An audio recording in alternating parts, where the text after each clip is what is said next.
ఇలాంటి మరిన్ని వీడియోల కోసం మా ఛానల్ని లైక్ చేయండి, సబ్స్క్రైబ్ చేయండి, బెల్ ఐకాన్ యాక్టివేషన్ చేసుకోండి. సిద్దిపేటలో ప్రస్తుత వైఎస్ఆర్సీపీ పార్టీ తరఫున సామాన్య ఉదయభాన్ గారు, టీడీపీ జనసేన కూటమి తరఫున, బీజేపీ కూటమి తరఫున సీనా రాజులో కొడతారు. ఇద్దరు పోటీ పడుతున్నారు. ఎవరు గెలవచ్చు అంటారు 50 ఎలక్షన్లో? ఇప్పుడు జగ్గయ్యపేట నియోజకవర్గంలో భావన గారు కనీ విని ఎరగని రీతిలో అభివృద్ధి పథకాలు చేశారు సార్. ఇప్పుడు ఆనంద కాలంలోనే గత 1 ఇయర్ ఫస్ట్ 2 సంవత్సరాలు కరోనా టైంలో పోయినా కూడా 1 సంవత్సరం మధ్యలో గ్యాప్ తీసుకొని నెక్స్ట్ ఇయర్ మాత్రం భావన గారు హనుమంచిపల్లి చుట్టుపక్కల దగ్గర 3-4 గ్రామాలు కలిసేటట్టు రోడ్లు వేశారు. ప్రతి నియోజకవర్గంలో కూడా ప్రతి ఊరికి జగ్గయ్యపేట టౌన్కి లింక్ అయ్యేటట్టు రోడ్లు అన్నిటికీ కలిపారు. ఉదాహరణకి జగ్గయ్యపేట నుంచి చిలకలకి రోడ్ని 4 లైన్ చేశారు, మధ్యలో డివైడర్ వేశారు.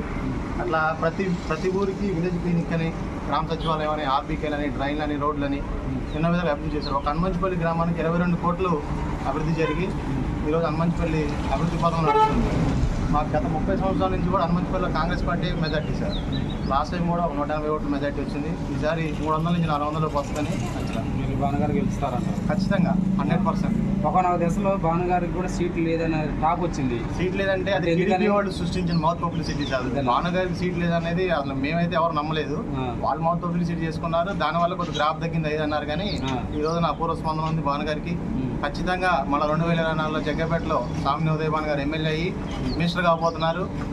అదే మా స్టేట్లో కూడా జగన్మోహన్ రెడ్డి గారు సీఎం కాబోతున్నారు. సీఎం అవుతారంట. 100% తథ్యం. 150 సీట్లు నేను చెప్పలేను కానీ 100 నుంచి సీఎం గారు 150 అంటే చివరికి పవన్ కళ్యాణ్ ఆయన టార్గెట్ చంద్రబాబు నాయుడు టార్గెట్ అది. ఎందుకంటే ప్రతి కాన్స్టిట్యున్సీకి, ప్రతి ఇంటికి, ప్రతి కుటుంబానికి నేను ఎంతో కొంత చేశా కాబట్టి మీ ఇంట్లో మీకు మంచి జరిగితేనే నాకు చేయండి అని చెప్పని అంటాను. కానీ నేను అది చేస్తా ఇది చేస్తా అని చెప్పి మాయ మాటలైతే చెప్పట్లేదు. అంటే జగ్గయ్యపేటలో అంతకుముందు తాతయ్య గారు 2 సార్లు చేశారు, అప్పుడు చేయలేదంటారు. ఏ అభివృద్ధి జరిగిందండి? ఉదాహరణకి చెప్పమనండి.